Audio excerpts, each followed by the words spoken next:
ಬೆಳಗಾವಿ ಚಳಿಗಾಲ ಅಧಿವೇಶನದಲ್ಲಿ ವಿಧಾನ ಪರಿಷತ್ತಿನಲ್ಲಿ ರಾಜ್ಯದ ಸಚಿವ ಪ್ರಿಯಾಂಕಾ ಖರ್ಗೆ ಅವರು ಕೇಂದ್ರ ಸಚಿವರಾದ ಮಾನ್ಯ ಅಮಿತ್ ಶಾಜಿ ಅವರ ಬಗ್ಗೆ ಅವಹೇಳನಕಾರಿಯಾಗಿ ಮತ್ತು ಅಸಂಸದೀಯ ಪದಗಳನ್ನು ಬಳಸಿ ಮಾತನಾಡಿದ್ದನ್ನು ಖಂಡಿಸುತ್ತೇನೆ. ಪ್ರಿಯಾಂಕಾ ಖರ್ಗೆ ಅವರು ಕೂಡಲೇ ಕ್ಷಮೆ ಕೇಳಬೇಕೆಂದು ಆಗ್ರಹಿಸುತ್ತೇನೆ. ಕಾಂಗ್ರೆಸ್ ಪಕ್ಷದಲ್ಲಿ ನಾಲಿಗೆ ಹರಿಬಿಡುವುದರಲ್ಲಿ ಪ್ರಿಯಾಂಕಾ ಖರ್ಗೆ ಅವರು ನಂಬರ್ 1. ಖರ್ಗೆ ಅವರು ಒಬ್ಬ ಯುವ ನಾಯಕರಾಗಿ ಬೆಳೆಯಬೇಕಾದರೆ ಅವರು ಕೂಡಲೇ ಈ ನಮ್ಮ ರಾಷ್ಟ್ರೀಯ ನಾಯಕರಾದ ಸನ್ಮಾನ್ಯ ಶ್ರೀ ಅಮಿತ್ ಶಾಜಿ ಅವರಿಗೆ ಅವಹೇಳನಕಾರಿಯಾಗಿ ಮತ್ತು ಅಸಂಸದೀಯ ಪದವನ್ನು ಬಳಸಿದ್ದಕ್ಕಾಗಿ ನಾನು ಮತ್ತೊಮ್ಮೆ ಖಂಡಿಸುತ್ತೇನೆ ಮತ್ತು ಅವರು ಕೂಡಲೇ ಕ್ಷಮೆಯನ್ನು ಯಾಚಿಸಬೇಕು.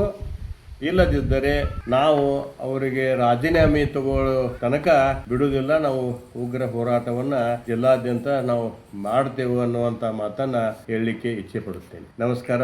ಜೈ ಹಿಂದ್, ಜೈ ಕರ್ನಾಟಕ.